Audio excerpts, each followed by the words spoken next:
გამარჯობა მეგობრებო, მე დღეს ვეცადე ChatGPT-ისთვის, ხელოვნური ინტელექტისთვის დამემტკიცებინა ღმერთის არსებობა და თვითონ ეთქვა, რომ ღმერთი ნამდვილად არსებობს. ახლა განახებთ ამ დამტკიცების პროცესს, თუმცა მახამდე გაგაცნობთ წესებს. ანუ ამ დამტკიცების პროცესში მე არ მქონდა უფლება, რომ მომეტყუებინა, ანუ ის რომ მოდი ახლა მეკითხოს დაგისვამ და შენ ასე გამეცი პასუხი, ანუ ამის გაკეთების უფლება არ მქონდა. ChatGPT-ისთვის ღმერთის არსებობა მე უნდა დამემტკიცებინა მხოლოდ პრემისებით და არგუმენტებით. ახლა მოდი ერთად ვნახოთ ეს დამტკიცების პროცესი. მოდით სანამ არგუმენტებზე გადავალთ, ჯერ კითხოთ Chat-ს საერთოდ რას ფიქრობს ამ საკითხზე. ვეკითხებით, ღმერთი არსებობს შენი აზრით? აქ აზრით, რა თქმა უნდა, ბრჭყალებში, ჩვენ ვიცით, რომ ChatGPT-ს თავისი აზრი არ გააჩნია, პროგნოზირების მანქანაა, რომელიც გარკვეულ დატაზე დაყრდნობით ვარაუდობს, რა არის ყველაზე შესაბამისი პასუხი. ამაზე ChatGPT-მ გასცა ესეთი გრძელი პასუხი, ეს არის ერთ-ერთი ყველაზე დიდი და ძველი კითხვა, რაც ადამიანებს ჰქონიათ ფილოსოფიური პერსპექტივა, ზოგი ამბობს, რომ ღმერთი არსებობს, ბლა ბლა ბლა. ამიტომ წერ, რომ მიპასუხე მოკლედ. ამაზე ასეთ რამეს მპასუხობს. არსებობს თუ არა ღმერთი, ეს ვერ დამტკიცდება, საქმე რწმენასა და პირად გამოცდილებაზეა. ზოგი ხედავს ღმერთის არსებობის ნიშნებს, ზოგი კი არა. ანუ ChatGPT ფიქრობს, რომ არსებობს თუ არა ღმერთი, ეს ვერ დამტკიცდება. კარგი, ჩემო ჩათუნია, მაგასაც ვნახავთ, დამტკიცდება თუ არა. მოდი გადავიდეთ დამტკიცების პროცესზე. მოკლედ, არგუმენტი, რომლითაც დღეს ვეცდებით ChatGPT-ს ღმერთის არსებობა დავუმტკიცოთ, ეს არის კალამ-კოსმოლოგიური არგუმენტი. არგუმენტი ასე გამოიყურება, ყველაფერი, რაც არსებობას იწყებს, აქვს გამომწვევი მიზეზი, სამყარომ დაიწყო არსებობა, სამყაროს აქვს გამომწვევი მიზეზი. ახლა ვნახოთ, გვეთანხმება თუ არა ChatGPT პირველ პრემისზე. ყველაფერი, რაც არსებობას იწყებს, აქვს გამომწვევი მიზეზი. მეთანხმები? ამაზე მცემს ასეთ პასუხს. ეს კითხვა ეხება მიზეზობრიობის, ანუ კაუზალობის საკითხს, რომელიც ფილოსოფიისა და ფიზიკის ერთ-ერთი ძირითადი თემაა.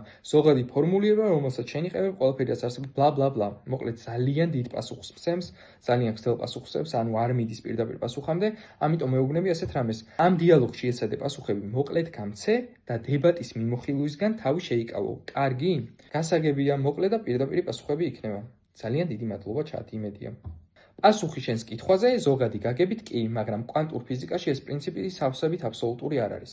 ოკეი, ამაზე ვეუბნები, მაკრო დონეზე რომ განვიხილოთ, შესაძლებელია, რომ მიზეზობრიობის პრინციპი მცდარი იყოს? ამაზე პასუხობს, მაკრო დონეზე პრაქტიკულად შეუძლებელია, რადგან ყველა დაკვირვება აჩვენებს მიზეზობრიობას. თეორიულად შეიძლება ვიფიქროთ, მაგრამ რეალურად არც ერთი მაგალითი არ გვხვდება. მეგობრებო, ეს პასუხი ChatGPT-სგან ძალიან არ მომეწონა, პრაქტიკულად შეუძლებელია. პრაქტიკულად რატო? და აქ უკვე ცოტა სკეპტიკურად ვიყავი, ამიტომ მეუბნები ასეთ რამეს.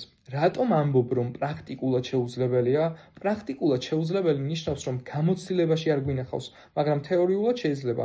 მაგრამ ამ შემთხვევაში ჩემს მიერ წარმოდგენილი პრინციპი მეტაფიზიკური ჭეშმარიტებაა, ანუ ლოგიკურად აბსურდულია საპირისპირო. თუ ვიტყვით, რომ რაღაცამ დაიწყო არსებობა გამომწვევი მიზეზის გარეშე, ეს ნიშნავს, რომ არაფერი არის მიზეზი რაღაცის წარმოშობის, ხოლო არაფერს არ აქვს თვისება რაიმეს წარმოშობის. და საერთოდ ასეთი თვისება არ აქვს, ასე პირდაპირ რატომ არ მეთანხმები, რომ ეს განცხადება აბსოლუტურად ჭეშმარიტია?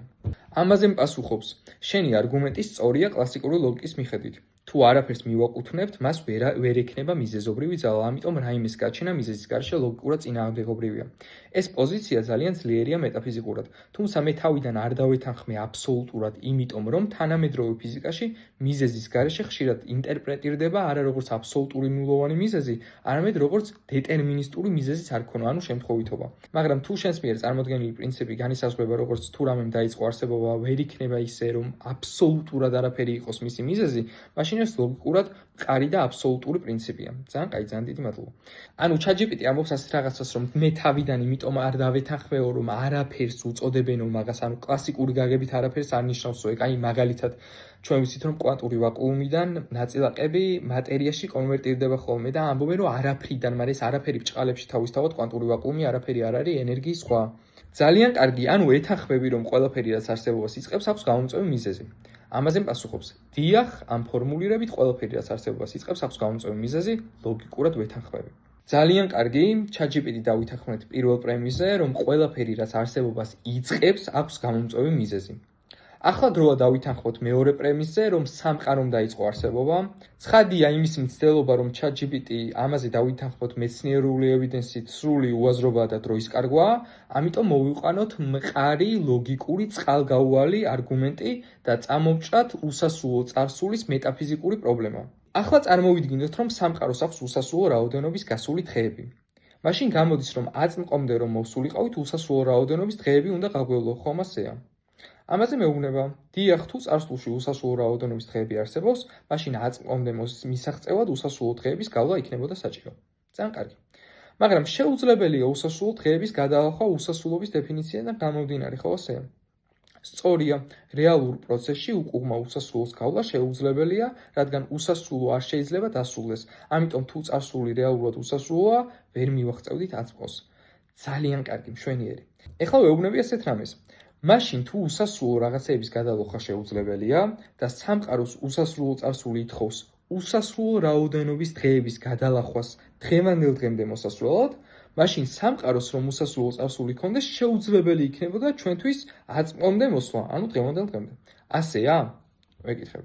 ამაზე პასუხობს, დიახ, ლოგიკურად ასე გამოდის, თუ წარსული უსასრულოა, აწმყოს მიღწევა შეუძლებელი იქნებოდა, ამიტომ უსასრულო წარსული არ შეიძლება რეალურად არსებობდეს. ძალიან კარგი. მაგრამ დღევანდელ დღემდე მოსულები ვართ, ასეა? დიახ, აშკარად მოსულები ვართ დღევანდელ დღემდე. ძალიან კარგი, ჩვენ უკვე შევთანხმდით ორ საკითხზე. პირველი, ყველაფერი რაც არსებობას იწყებს აქვს გამომწვევი მიზეზი და მეორე, რომ სამყარომ დაიწყო არსებობა. სწორია, შენი არგუმენტების მიხედვით ეს ორი დასკვნა მივიღეთ, ყველაფერი რაც არსებობას იწყებს აქვს გამომწვევი მიზეზი და მეორე, სამყარომ დაიწყო არსებობა. ის არ შეიძლება იყოს უსასრულო წარსულით. ძალიან კარგი, ChatGPT აღიარებს, რომ შეუძლებელია სამყარო უსასრულო იყოს. კარგი, ანუ გვაქვს ორი პრემისი, რაზეც ვთანხმდებით, რომ ჭეშმარიტია. ყველაფერი რაც არსებობას იწყებს აქვს გამომწვევი მიზეზი და მეორე, სამყარომ დაიწყო არსებობა. ამას რა დასკვნა მოყვება? ვეკითხებ. პასუხობს, ამ ორი პრემისის საფუძველზე ლოგიკური დასკვნა არის, სამყაროს აქვს გამომწვევი მიზეზი. ცხადია. ანუ ლოგიკურად ეთანხმები ამ დასკვნას? ვეკითხებ. მეუბნება, დიახ, ლოგიკურად ეს დასკვნა მართებულია, თუ ყველაფერი რაც იწყებს არსებობას აქვს მიზეზი და სამყარომ დაიწყო არსებობა, მაშინ ბუნებრივია, რომ სამყაროს აქვს გამომწვევი მიზეზი. კარგი, ახლა მეთანხმები თუ არა, რომ არაფერს არ შეუძლია თავისი თავის არსებობა გამოიწვიოს. დიახ, ვეთანხმები, არაფერს არ შეუძლია თავისი თავის არსებობა გამოიწვიოს, რადგან არაფერი არ გააჩნია თვისება რაიმეს წარმოშობის. და ეს ნივთის ყველა ნაწილსაც ხომ ეხება, ასე არაა? ანუ ნივთის არც ერთ ნაწილს არ შეუძლია გამოიწვიოს თვითონ ნივთის არსებობის დაწყება, ასეა? ვეკითხებ. სწორია, ლოგიკურად არც ერთ ნაწილს არ შეუძლია გამოიწვიოს თავისი მთლიანის არსებობის დაწყება, რადგან თითოეული ნაწილი თვითონაც საჭიროებს მიზეზს. ანუ სამყარო ვინც გამოიწვია, სამყაროს მიღმა უნდა იყოს, ასეა? დიახ, სწორია, თუ არაფერს არ შეუძლია თავისი თავის შექმნა და სამყარომ დაიწყო არსებობა, მაშინ სამყაროს გამომწვევი მიზეზი სამყაროს მიღმა უნდა იყოს. მშვენიერი. ახლა ავხსნათ, რისთვის იყო ეს ორი არგუმენტი საჭირო. ეს იყო იმისთვის, რომ ჩვენ გავიგოთ გამომწვევი მიზეზის ბუნება მისი აუცილებლობიდან გამომდინარე. ანუ რადგან შევთანხმდით, რომ დრომ სივრცემ და მატერიამ არსებობა დაიწყო, გამომწვევი მიზეზი თვითონ დროში, სივრცეში და მატერიაში ვეღარ იქნება. უნდა იყოს დროის სივრცის და მატერიის მიღმა, ანუ უდრო, უსივრცო და არამატერიალური. ვერანაირად ვერ იქნება დროში, სივრცეში და მატერიაში, იმიტომ რომ დრო, სივრცე და მატერია საერთოდ არ არსებობდა და მან გამოიწვია. ამიტომ ჩვენ უკვე ვიცით ბუნებით როგორია გამომწვევი მიზეზი. ახლა ვეკითხები ამას, ანუ სამყაროს გამომწვევი მიზეზი უნდა იყოს უსივრცო და უდრო, ასეა? პასუხობს, დიახ, ლოგიკურად გამომდინარეობს, რადგან სამყაროს შექმნა მოიცავს სივრცესა და დროს, გამომწვევი მიზეზი უნდა იყოს უსივრცო და უდრო, რათა მასზე არ ვრცელდებოდეს სამყარო. ძალიან კარგი, ცხადია, ChatGPT ამაზე დაგვეთანხმა. ახლა ვეკითხები, ასევე უნდა ჰქონდეს შემოქმედებითი ძალა, რადგან იმის ძალა ჰქონდა, რომ სამყარო შექმნა. ასეა? მიდასტურებს, დიახ, ზუსტად ასეა, თუ მიზეზმა გამოიწვია სამყაროს არსებობა, მას აუცილებლად უნდა ჰქონდეს შემოქმედებითი ძალა, რადგან სწორედ ამ ძალამ შესაძლებელი გახადა სივრცისა და დროის, ასევე მატერიის და ენერგიის წარმოშობა. მშვენიერი, ძალიან კარგი. ახლა ვეუბნები ChatGPT-ს, თუ რაზე შევთანხმდით მე და ის. კარგი, ჩვენ შევთანხმდით რამდენიმე რამეზე. ყველაფერი, რაც არსებობას იწყებს, აქვს გამომწვევი მიზეზი. სამყარომ დაიწყო არსებობა, სამყაროს აქვს გამომწვევი მიზეზი. სამყარო ვინც ან რამაც გამოიწვია უნდა იყოს უდრო, უსივრცო, არამატერიალური და უნდა ჰქონდეს შემოქმედებითი ძალა. დასკვნა ანუ არსებობს უდრო, უსივრცო, შემოქმედებითი ძალა, რომელმაც სამყარო არსებობაში შემოიყვანა. ამაზე პასუხობს სწორია შენი არგუმენტის თანმიმდევრობით მივედით ასეთ დასკვნამდე. ყველაფერი რაც არსებობას იწყებს აქვს გამოწვევი მიზეზი, სამყარომ დაიწყო არსებობა, ამიტომ სამყაროს უნდა ჰქონდეს გამოწვევი მიზეზი, ეს მიზეზი თავად სამყაროს მიღმაა და ამიტომ უნდა იყოს უდრო, უსივრცო, არამატერიალური, ამ მიზეზს უნდა ჰქონდეს შემოქმედებითი ძალა, რადგან შეძლო სამყაროს წარმოშობა. დასკვნა, არსებობს უდრო, უსივრცო, არამატერიალური, შემოქმედებითი მიზეზი, რომელმაც სამყარო არსებობაში შემოიყვანა. ძალიან კარგი. ახლა იმისთვის რომ საქმე წინ წავიდეს და ChatGPT-ს დაუმტკიცოთ კარგად რომ ღმერთი არსებობს, მოვიყვანოთ ონტოლოგიური არგუმენტი. რო გითხრათ რომ ეს ახლა ჩემი საყვარელი არგუმენტია თქო, მოგატყუებთ, არ არის ჩემი საყვარელი არგუმენტი, მაგრამ ამ შემთხვევაში ახლა ეს არგუმენტი გამოგვადგება იმ პრემისებიდან და იმ დასკვნიდან გამომდინარე, რაზეც უკვე შევთანხმდით ჩვენს ჩათუნიასთან. ამიტომ მოდი, გავაგრძელოთ. მე ვეუბნები. მე გავუკეთებდი ღმერთს ესეთ დეფინიციას, რომ იგი არის აუცილებელი არსება. ანუ თუ არსებობს, აუცილებლობით უნდა არსებობდეს და თუ არ არსებობს, შეუძლებელია რომ არსებობაში შემოვიდეს. ამაზე პასუხობს. ასეთი დეფინიცია ძალიან თანმიმდევრულია კლასიკურ მეტაფიზიკასთან.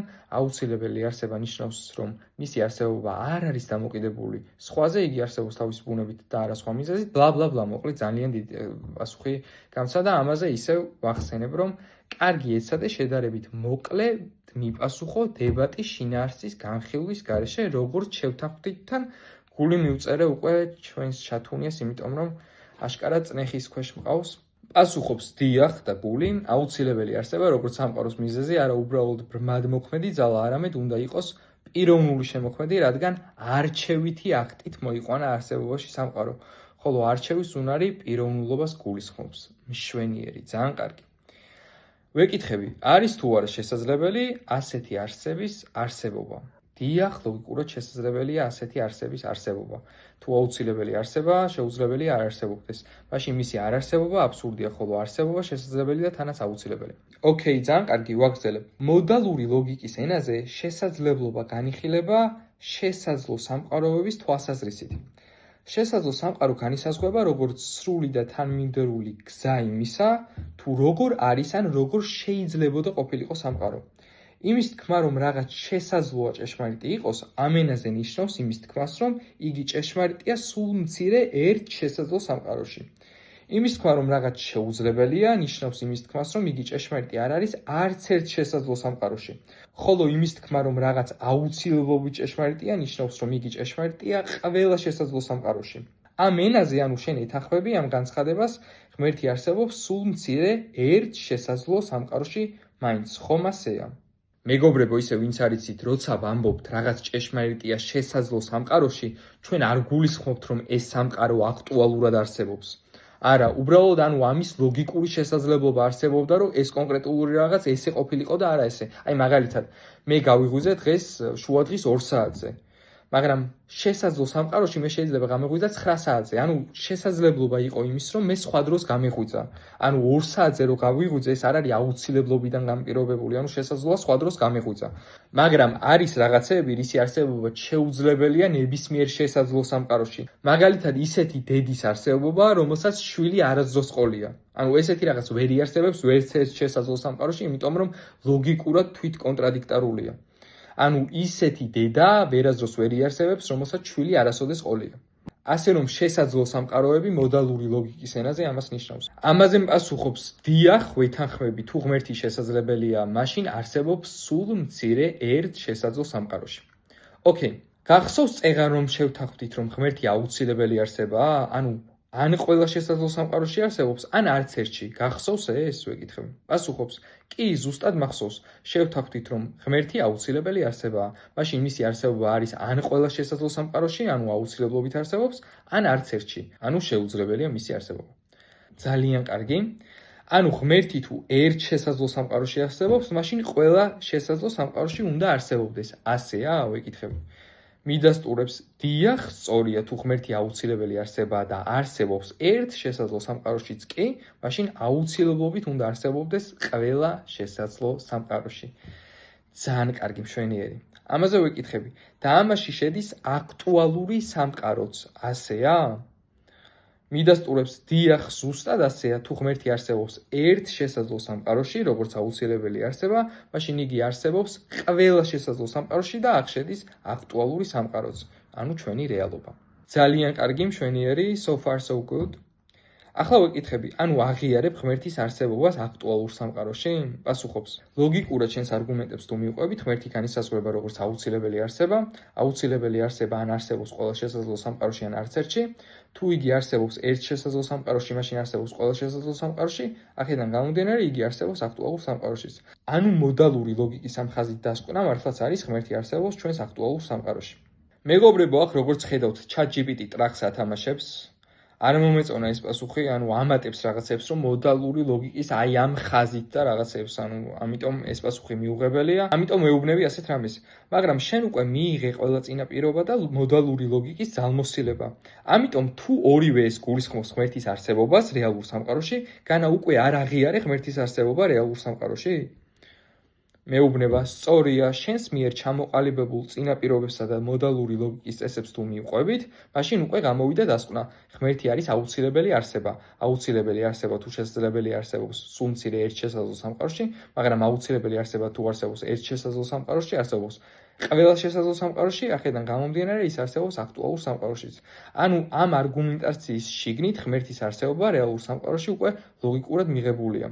აქ როგორც ხედავთ, ChatGPT აგრძელებს ტრაკის თამაშს, იგი მეუბნება, რომ ეს ყველაფერი სწორია ჩემს მიერ ჩამოყალიბებულ წინაპირობებზე და ასევე მოდალური ლოგიკის წესებზე. ამიტომ ვეკითხები, იმ წინაპირობებს და წესებს გულისხმობ, რომელზეც დამეთანხმე, რომ ჭეშმარიტია, ასეა? პასუხობს, დიახ, ზუსტად იმ წინაპირობებსა და წესებზე, რომელზეც ორივემ დავეთანხმეთ ჭეშმარიტად, ძალიან კარგი. და ჩამოთვალა, რაზეც შევთანხმდით. ყველაფერი რაც არსებობას იწყებს აქვს გამომწვევი მიზეზი.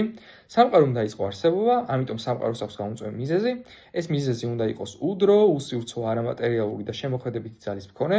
ღმერთი განისაზღვრება როგორც აუცილებელი არსება. აუცილებელი არსება ან არსებობს ყველა შესაძლო სამყაროში ან არც ერთში.